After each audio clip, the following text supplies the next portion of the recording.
Hello everyone, आज का हमारा टॉपिक है iron and the steel industry के बारे में। आयरन जो स्टील और इंडस्ट्री है, इसे backbone of the modern industrial economy कहा जाता है। ये प्रोवाइड करती है essential raw material, infrastructure, transportation, defence और मशीनरी के लिए।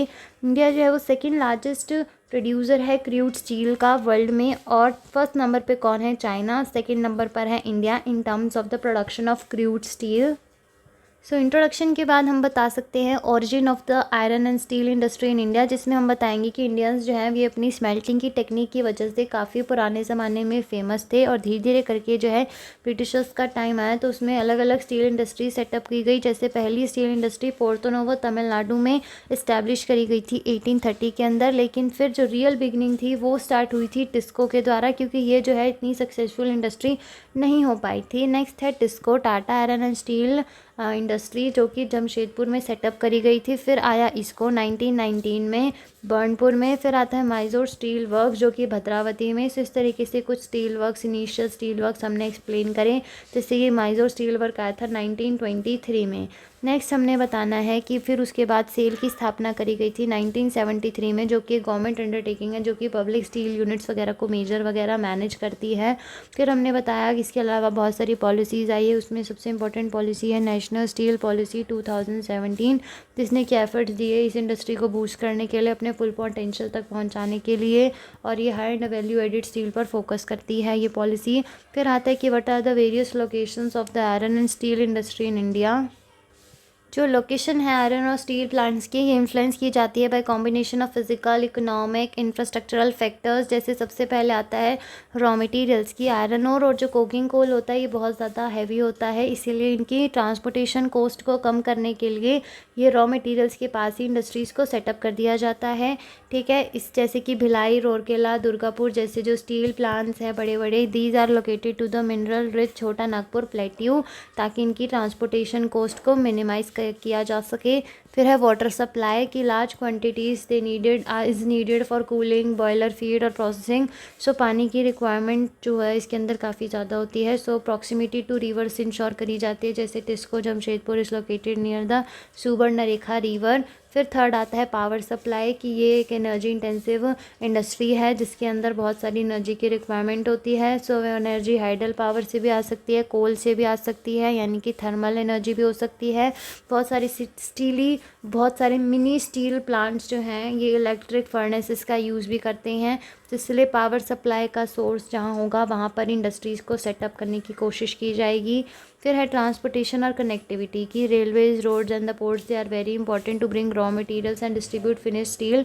जैसे बोकारो स्टील प्लांट जो है it is well connected by roll, coal, rail, coal, ores, इन सब से प्रॉपर वेल कनेक्टेड जो है इंडस्ट्रीज़ होनी चाहिए। फिर आता है प्रॉपर अवेलेबिलिटी होनी चाहिए, जहाँ पर लेबर की वहाँ पर ही सेटअप की जाती हैं इंडस्ट्रीज़। ठीक है, फिर आता है मार्केट के साथ प्रॉक्सिमिटी होनी चाहिए कि स्टील का यूज़ किया जाता है कंस्ट्रक्शन, मशीनरीज, ऑटोमोबाइल्स के अंदर। ठीक है, it should be set up near the industrial hub और द अर्बन एरियाज़, ताकि जो भी सामान पहुँचाने का खर्चा है वो भी कम हो जाए। जैसे Salem steel plant caters to southern India के लिए क्या है? Salim steel plant. नेक्स्ट आता है कैपिटल एंड इन्वेस्टमेंट कि जो भी ये बड़े बड़े आयरन और स्टील प्लांट्स होते हैं, फैक्ट्रीज़ होती हैं, इनके अंदर बहुत ज़्यादा कैपिटल चाहिए होता है। प्राइवेट पब्लिक इन्वेस्टमेंट क्रूशल है।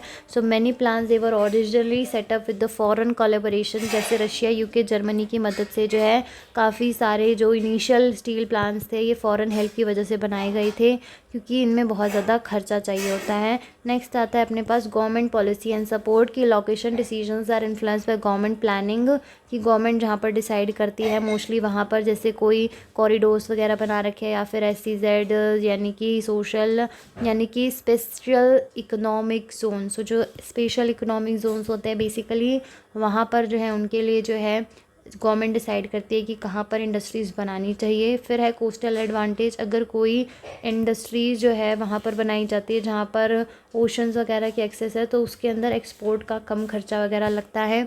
ठीक है, for importing coking coal, exporting steel, proximity to ports is beneficial.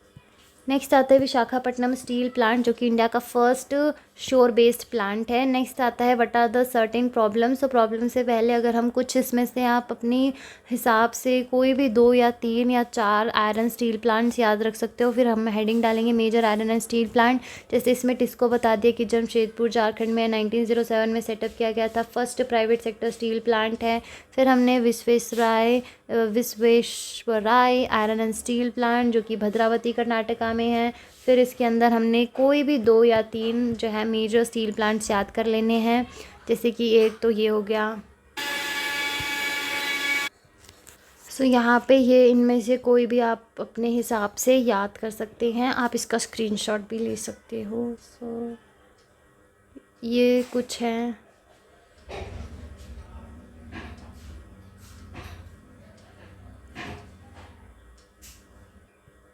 Next आता है कि 3-4 इंडस्ट्रियल प्लांट्स बताने के बाद हम लिखेंगे problems of the Indian iron and steel industry की रॉ मटेरियल शॉर्टेज की poor quality of domestic iron और प्रेजेंट है, और इसीलिए हमें काफ़ी सारा कोल वगैरह और भी काफ़ी सारा सामान जो है इस इंडस्ट्री से रिलेटेड वो इंपोर्ट करना पड़ता है। नेक्स्ट आता है हाई प्रोडक्शन कॉस्ट की आउटडेटेड टेक्नोलॉजी का यूज़ किया जाता है आज भी बहुत सारे प्लांट्स में, जिसकी वजह से लो एनर्जी एफिशिएंसी आती है। इसके अलावा certain infrastructure issues are being faced by the different parts of the state, like there is poor transportation system, very less power shortages as well as certain port inefficiencies। ठीक है, अगर ports है तो उनमें प्रॉपरली शिपिंग वगैरह का system नहीं है। फिर आता है कैपिटल इंटेंसिव कि इसके अंदर बहुत सारे पैसे चाहिए होते हैं, बहुत सारी इन्वेस्टमेंट चाहिए होती है। ठीक है, और फाइनेंशियल कंस्ट्रेंट्स जो हैं काफ़ी सारे इसमें देखने को मिलते हैं। इसके अलावा compare to the global standard and the other countries के साथ अगर हम इंडिया की आयरन स्टील इंडस्ट्री को कंपेयर करें तो इसकी प्रोडक्टिविटी क्या है, काफ़ी ज़्यादा लो है, लो प्रोडक्टिविटी। फिर आता है environmental concerns, high pollution emissions, फिर ग्लोबल कॉम्पिटिशन, फिर आता है पॉलिसी लाइसेंसिंग इशूज़, फिर आता है addressing this issues through modernisation, policy reform, sustainable practices is essential to make industry globally competitive and self reliant. ये अपना कंक्लूजन आ जाएगा। ठीक है, सो ये सबसे पहले हमने स्टार्टिंग में दिया इसका इंट्रोडक्शन, फिर हमने बताया इसका ओरिजिन, फिर हमने बताया इसके लोकेशन फैक्टर्स, फिर कुछ मेजर इंडस्ट्रीज लोकेटेड, फिर what are the problems faced by the industry and what are the conclusion कि हम इसके अंदर प्रॉपर प्रैक्टिसेस लानी चाहिए, मॉडर्नाइजेशन करना चाहिए और पॉलिसी रिफॉर्म्स सरकार को इंट्रोड्यूस करनी चाहिए। सो इसी के साथ हमारा iron and steel industry topic done.